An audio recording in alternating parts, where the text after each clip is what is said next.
At 25, Lydia Harper was cast out by her own family into a brutal Wyoming winter barely a day after giving birth. She had no horse, no money, no home. Only a newborn baby beneath her coat, a little food, and an old knife in her pocket.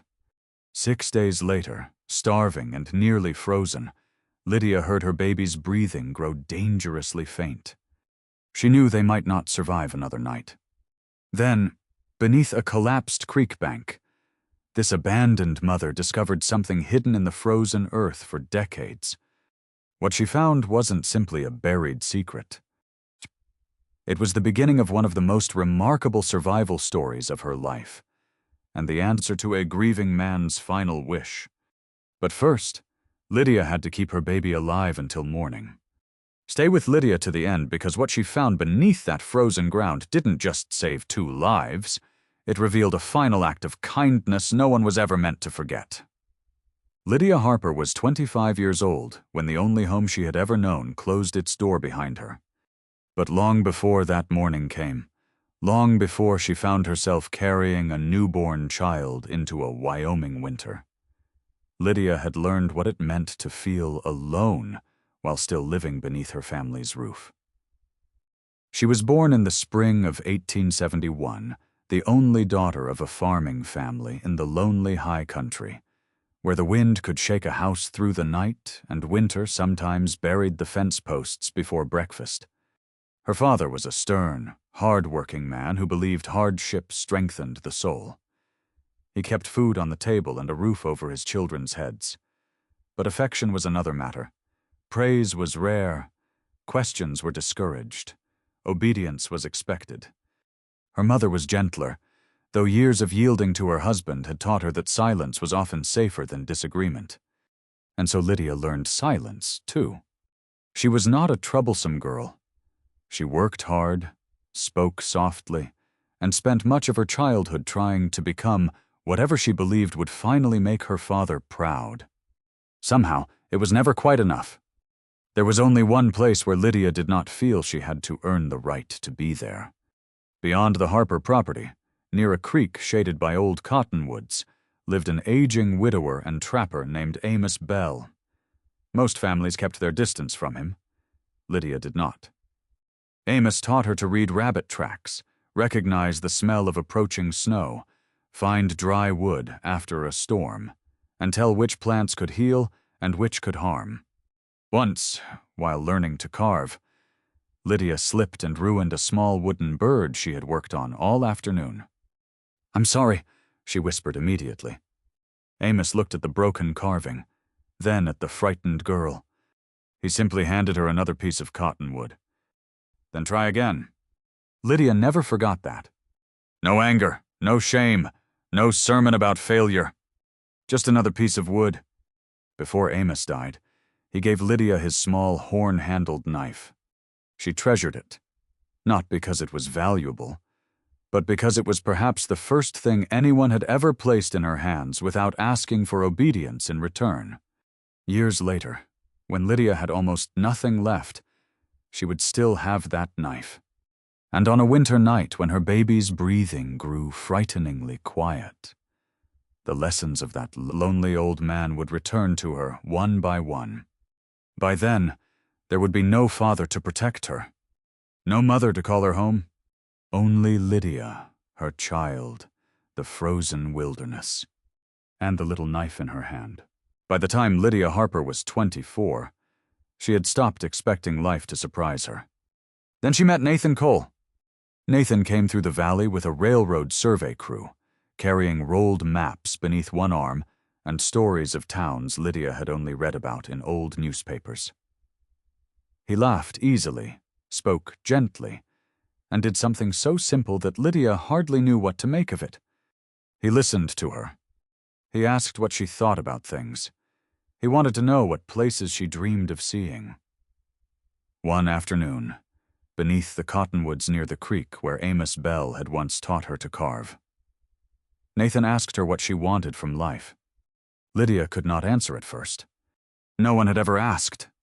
For several months, they met quietly whenever Nathan could slip away from the survey camp. He spoke of marriage, of a little house somewhere farther west, perhaps with a garden beside it and children running through the yard. To another woman, they might have sounded like ordinary dreams. To Lydia, they sounded like freedom. When the survey crew finally moved on, Nathan held her hands and promised he would return before winter. Lydia believed him. Weeks passed. Then months. No Nathan. No letter? And by then, Lydia knew she was carrying his child. She hid the pregnancy for as long as she could. What frightened her most was not her father's anger. She had lived beneath that anger all her life. It was her mother's silence she feared. When the truth could no longer be concealed, the Harper house seemed to change around her. Her father barely spoke to her. Her mother sometimes cried behind closed doors. Nathan never returned. In early October, after a long and exhausting labor, Lydia gave birth to a boy. She named him Samuel. When the midwife placed that tiny child against her chest, Lydia looked down at his wrinkled face and trembling little hands, and something inside her shifted forever. Here was someone who did not need her to be obedient. He did not need her to be perfect. He simply needed her, and Lydia loved him before she had even finished counting his fingers. For one hopeful moment, she believed Samuel might soften her father. Surely, she thought, he could look at an innocent child and see something other than shame. She was wrong. About 36 hours after Samuel's birth, Lydia's mother entered the bedroom carrying folded clothes, bread, dried meat, and the thickest wool blanket in the house. She placed them beside the bed. Her hands were trembling. Lydia looked from the bundle to her mother's face. "What is this?" Her mother swallowed hard. "Your father says you must be gone before sunrise." Lydia stared at her. Samuel was sleeping against her chest. For several seconds, the only sound in the room was the wind brushing against the window. Then Lydia asked the question she already feared she knew the answer to. "My baby too?" Her mother's eyes filled with tears, but she looked away. That was answer enough. Lydia did not plead with her father. She had spent 25 years learning how useless that would be. Instead, she spent what remained of the night holding Samuel and listening to the familiar sounds of the housing, the floorboards settling, the wind against the roof, footsteps moving beyond her door. She tried to memorize everything, not because it had been a happy home, but because it was the only home she had ever known. Before dawn, Lydia dressed slowly. Her body still ached from childbirth. She wrapped Samuel carefully in the heavy wool blanket, packed the little food her mother had given her, and slipped Amos Bell's horn-handled knife into her coat pocket. Then she stepped outside. Snow was beginning to fall. Her father stood near the gate. He did not embrace his daughter. He did not touch his grandson. He simply opened the gate. Lydia walked through. After several steps, she stopped. Something inside her was still waiting. She turned around. Her father was already walking toward the barn, but her mother remained on the porch. Their eyes met across the snow-covered yard. Lydia waited. Perhaps she hoped her mother would run after her.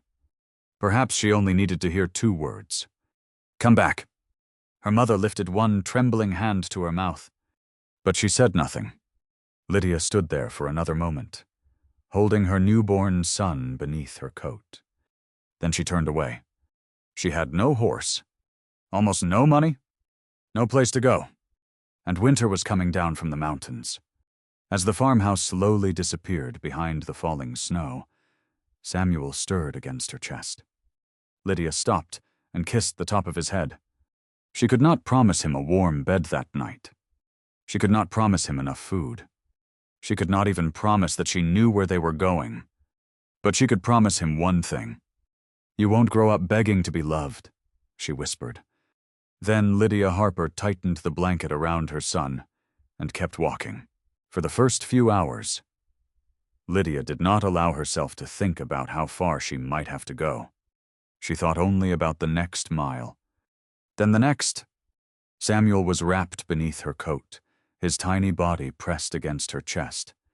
Every few minutes, Lydia slipped a hand beneath the blanket just to feel him breathing. The first night, she sheltered beneath a stand of pines and built a small fire using the skills Amos Bell had taught her. She ate only a few bites of dried meat. Samuel needed her milk, and she needed the food to last. By the third day, the snow had deepened. By the fifth, Lydia's boots were wet through, her fingers were cracked, and the bread in her sack had been reduced to a few hard pieces. Still, she walked. The wilderness did not judge her. The wind did not know her shame. The snow did not care whether Samuel had been born inside or outside a marriage.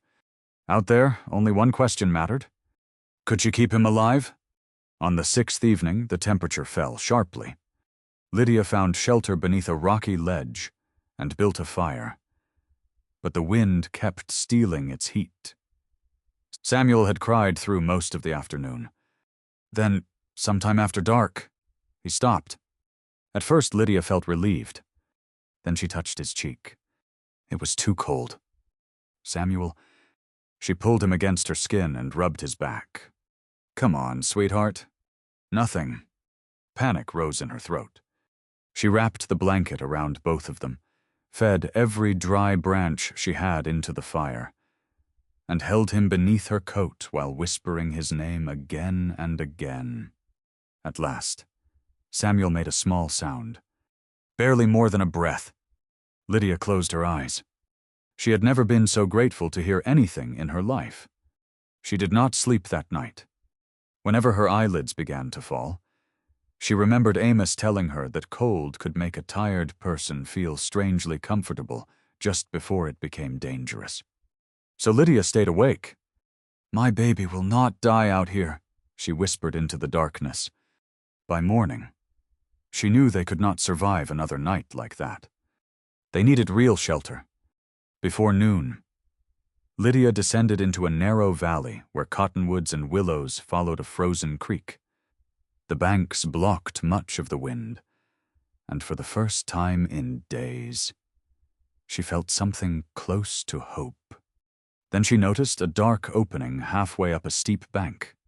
Lydia stopped. It looked like part of the earth had collapsed. She climbed toward it carefully and pushed aside several dead branches. Behind them was a hollow, not an animal den, something made by human hands. Most of it had caved in years ago, but heavy cottonwood roots still held part of the ceiling in place. To anyone else, it might have looked like a grave. To Lydia, it looked like a chance. She placed Samuel in the safest corner she could find and began clearing away loose soil. There was no shovel, so she took Amos Bell's knife from her pocket. The first few inches of earth were frozen nearly solid.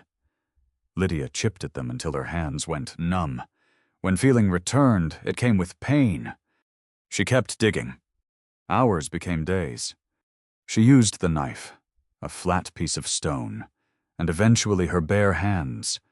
Her fingertips split. Dirt worked into the cracks until her hands bled. But the hollow slowly became a room. A place where the wind could not reach Samuel. A place where Lydia could build a small fire. A place where, for the first time since leaving the Harper farm, she could close her eyes without believing death was standing immediately beside her. Then, one afternoon, while widening the rear wall, Lydia drove the edge of her flat stone into the earth. Thud! She stopped. It was not the sound of stone striking stone. Lydia scraped away the dirt. A straight edge appeared. Then another. Wood. Old wood. Her heartbeat quickened.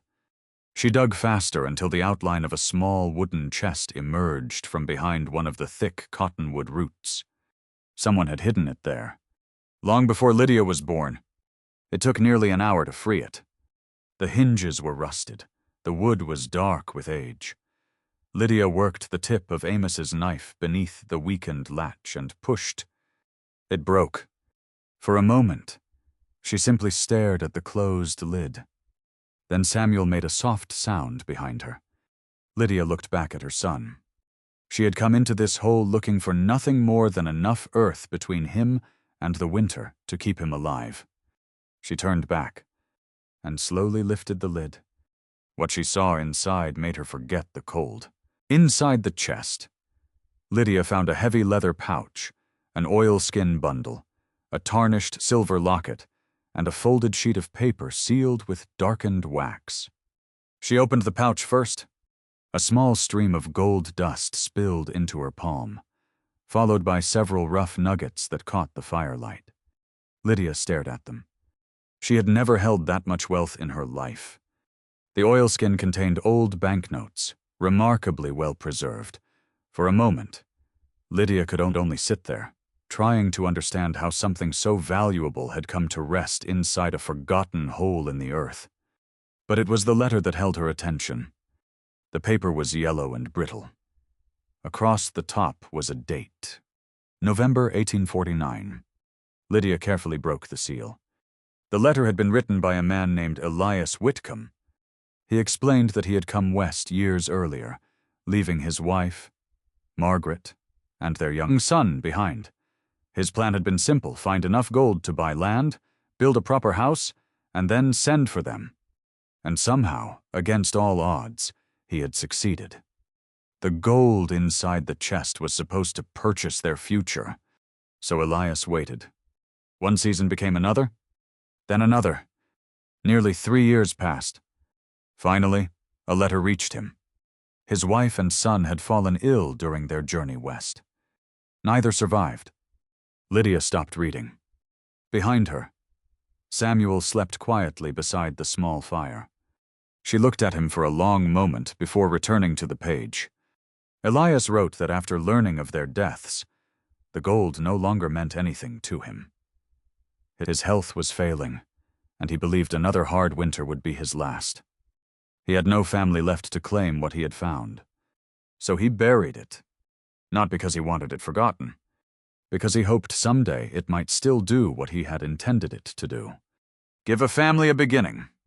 Near the end, Elias had written, if you found this place because you had nowhere else to go, then perhaps it was meant to shelter you. Take what I leave behind. Build something good with it. Let what failed to save my family help yours. Lydia read those lines twice. Then a third time. Her hands began to tremble. She reached for the silver locket and opened it. Inside was a tiny pencil portrait of a woman with gentle eyes. Margaret, she assumed. For reasons Lydia could not explain, that little face broke something open inside her. She began to cry, not the quiet tears she had learned to hide as a child. She wept for Elias, who had spent years preparing a home for people who would never walk through its door. She wept for Margaret and the little boy who never reached him. And finally, Lydia wept for herself, for the porch, for her mother's trembling hand, for the words come back that had never been spoken. All her life, Lydia had believed home was something another person allowed you to have. Her father owned the farm. Her father made the rules. Her father had decided when she no longer belonged there. Even Nathan's promises had offered her another man's home, another future that depended upon someone returning for her. But here, beneath several feet of frozen earth, a dead stranger had left her a different idea.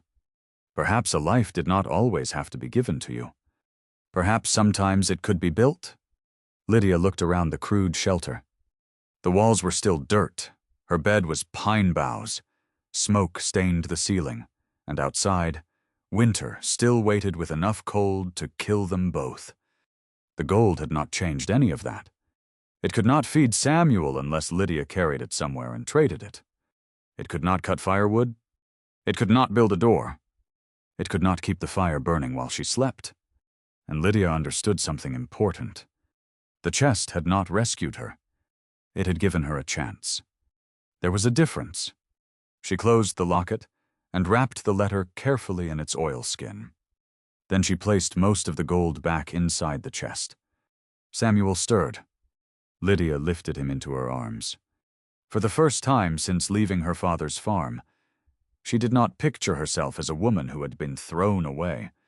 She looked at the little room she had carved from frozen earth with bleeding hands. It was rough. It was dark. But no one could order her out of it before sunrise. Lydia kissed Samuel's forehead. "We're not leaving," she whispered. Outside, snow began falling again. But this time, Lydia did not hear it as a warning. She heard work waiting to be done. The next morning, Lydia counted the gold again. Not because she wanted to know how rich she had become. She wanted to know how much survival it could buy. Her first needs were painfully simple food, tools, a safer fire, and something solid between Samuel and the winter. From an old map Nathan had once shown her, Lydia remembered a trading post called Red Willow, roughly 18 miles south. In summer, the distance would have meant little. In deep snow, carrying a newborn, it might as well have been 100. But staying where she was without proper supplies was no safer. Lydia waited 2 days for the weather to settle. Before sunrise on the third morning, she wrapped Samuel in the wool blanket, tied him securely against her chest, and placed a small amount of gold dust inside a cloth pouch. The rest remained hidden. Then she started south. The journey took nearly 3 days. Every mile reminded Lydia that finding the chest had not ended her struggle. Her legs sank into snow above her ankles. Wind burned her cheeks. At night, she slept lightly with Samuel beneath her coat and Amos Bell's knife in her hand. Late on the third afternoon, Lydia saw smoke rising beyond a stand of pines. Red Willow was hardly a town, just a long timber building, a stable, a blacksmith shed, and several weather-beaten cabins. But to Lydia, it looked almost like civilization itself. Inside the trading post, warmth struck her face. The proprietor, Walter Briggs, was a broad-shouldered man in his late 50s with a gray beard and the cautious eyes of someone accustomed to strangers bringing trouble through his door. His gaze moved from Lydia's worn clothes to the sleeping baby against her chest. "Long way to be traveling with one that small." Lydia said nothing about her father. Nothing about Nathan. Nothing about the chest. She placed a small measure of gold dust on the counter. "I need to trade." Walter examined it carefully. Then he looked at her again. "What do you need?" Lydia had rehearsed the list all the way there. "A good axe. A shovel. A hammer and nails. Flour, beans, salt, coffee, and preserved meat. And if he had one, a small iron stove." Walter's eyebrows rose. "Planning on staying somewhere?" Lydia met his eyes. "Planning on keeping my son alive?" He asked no more questions. The stove was used, scarred by years of heat. But sound. It was far too heavy for Lydia to take immediately, so Walter agreed to hold it along with some of the larger supplies. Lydia bought what she could carry and fashioned a crude sled for the return journey. Before she left, Walter quietly added a small sack of dried apples. Lydia noticed it. "I didn't pay for these." "No," he said. She waited. Walter shrugged. "Baby might have a mother who needs to eat." It was such a small kindness that Lydia had no answer for it. She simply nodded and stepped back into the cold. When she finally returned to the creek bank, exhausted and aching, Lydia did not rest for long. Now she had tools, and tools meant possibility. She fitted a handle to the axe and began cutting timber.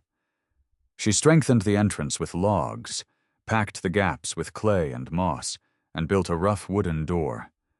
Several days later, she made the difficult journey back for the stove. Dragging that iron weight through the snow became one of the hardest things Lydia had ever done. More than once, she collapsed beside the sled, lungs burning, wondering whether she had enough strength to move it another yard. Then Samuel would make some small sound against her chest, and Lydia would stand again, When she finally pulled the stove inside the shelter, she laughed. It surprised her. She could not remember the last time she had laughed. Using stone and wet clay, Lydia fashioned a crude chimney and carefully vented it through the earth above. That evening, she placed wood inside the stove and struck a flame. Slowly, the iron began to warm. The cold retreated from the walls. For the first time in weeks, Lydia removed her coat without shivering. She sat on the pine bough bed with Samuel in her arms and watched the firelight move across his sleeping face. The shelter was still nothing more than a room dug into a creek bank. The floor was dirt. The walls were clay. Outside, winter still ruled the valley. But Samuel was warm. There was food on the shelf. A door stood between them and the wind. And the fire was theirs. Lydia looked around the little room and understood something she had never understood while living beneath her father's roof. A home wasn't made valuable by the size of the house. It was made valuable by what happened inside it. For 25 years, Lydia had lived beneath a good roof and wondered whether she belonged there. Now she sat beneath frozen earth, holding her son beside a second-hand stove. And for the first time in her life, she did not need anyone's permission to call a place home. The smoke from Lydia's chimney was what finally gave her away. For 11 days after installing the stove, she had seen no one. Then one pale afternoon, while splitting firewood outside the shelter, Lydia noticed a figure moving slowly along the ridge. Someone was coming! Her hand immediately went to Amos Bell's knife. It was an old instinct now to expect judgment before kindness. The rider came closer. It was a woman. She appeared to be in her early 60s, wrapped in a faded brown coat, with silver threaded through her dark hair. She stopped several yards away and climbed carefully from her horse. "My name is Ruth Dawson," she said. "I live beyond the eastern ridge." Lydia said nothing. Ruth looked toward the chimney.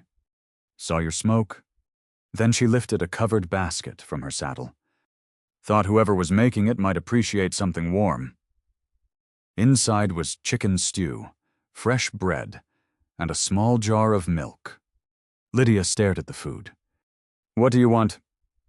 Ruth seemed surprised. "Nothing." That word struck Lydia harder than it should have. Nothing. No explanation. No confession. No price for kindness. Ruth stepped inside and saw Samuel sleeping near the stove. She did not ask where his father was. She did not ask why a 25-year-old woman was living beneath a creek bank in winter. She simply smiled at the child. "He's beautiful." Lydia turned away quickly. Her eyes had filled with tears. Months earlier, her own mother had stood on a porch and watched her carry Samuel into the snow. Now a stranger had crossed a frozen ridge simply because she had seen smoke and wondered whether someone might be hungry. That evening, after Ruth left, Lydia sat beside Samuel for a long time. Something inside her had begun to loosen. Ruth returned the following week. Then again, sometimes she brought food, sometimes thread, candles, or news from Red Willow. Often she brought nothing at all and simply sat beside the stove talking while Lydia worked. Through Ruth, Lydia met others. Walter Briggs began setting aside supplies he thought she might need. A quiet blacksmith named Caleb Monroe made her proper door hinges and a fitted section of stovepipe. When Lydia asked what she owed him, Caleb shook his head. "Walter already paid for the iron." "Then what do I owe Walter?" "Probably the pleasure of watching you argue about it." Lydia laughed. That surprised her almost as much as the kindness itself. But accepting help did not come easily. For most of her life, Lydia had believed receiving something meant owing something in return. So she found ways to give back. She repaired Ruth's rabbit fur gloves. She brought Walter cured hides. When Caleb's coat tore badly at the shoulder, Lydia mended it with the careful stitching her mother had taught her years before. Little by little, something resembling a community formed around her, and Lydia began to understand that dependence and weakness were not the same thing. There was dignity in helping yourself, but there was also dignity in allowing good people to stand beside you. Winter deepened. Lydia's hands became rough and calloused. She learned how much wood the stove consumed overnight, how to hear a change in the wind before a storm, and exactly how long Samuel could sleep before she would wake, simply because the room felt too quiet. In the evenings, she carved small animals from cottonwood with Amos's knife. One night she carved a bird. Her first attempt was crooked. For a moment, Lydia stared at it. Then she heard Amos Bell's voice from years before. "Then try again." She smiled and reached for another piece of wood. It was only then that Lydia understood what Amos had truly given her. Not a knife, not even survival skills. He had taught her that failure did not make a person worthless. That lesson had taken 25 years to understand. Her father had taught her that love could be withdrawn when she disappointed someone. Amos had taught her to try again. Ruth was teaching her that kindness did not always come with conditions. And Samuel was teaching her something greater still. Lydia could decide what kind of home came next. Her son would make mistakes. He would disappoint her someday. He would choose roads she might not understand. But he would never stand outside her door wondering whether one mistake had cost him his mother's love. Lydia looked at Samuel sleeping beside the warm stove. That was when she realized the life she was building was about more than surviving winter. She was ending something, a way of loving that had wounded one generation after another. And perhaps that was the greatest thing she could ever leave her son. Not the gold hidden beneath the earth, but a home where love would never have to be earned. By late winter, people at Red Willow had begun calling Lydia the woman from the creek. Not with pity anymore, with respect. They had heard how she had arrived with a newborn and almost nothing else. They knew she had carved a shelter into the earth, hauled an iron stove through deep snow, trapped her own food, and kept a child alive through a winter that had already taken more than 30 lives across the surrounding country. But Lydia did not feel brave. Most mornings, she simply woke up and did what needed to be done. Then came the worst storm of the season. Ruth had warned her 2 days earlier. The sky doesn't look right. Lydia had seen it too. She spent the following day stacking firewood inside, filling every container with water, checking the stovepipe, and bringing what food she could within reach. That night, the wind arrived. It screamed through the cottonwoods with such force that Lydia could hear branches snapping somewhere beyond the entrance. Snow piled against the door. By midnight, the chimney began drawing poorly. Smoke crept into the shelter. Lydia's stomach tightened. She knew what it meant. The vent was becoming blocked. Samuel began coughing. Lydia wrapped him tightly and placed him in the safest corner of the room. Then she took the shovel and forced open the door. Snow collapsed inward. Outside, there was almost nothing to see. Wind struck her so hard she dropped to one knee. For one terrible moment, Lydia wanted to crawl back inside, close the door, and hope the storm passed.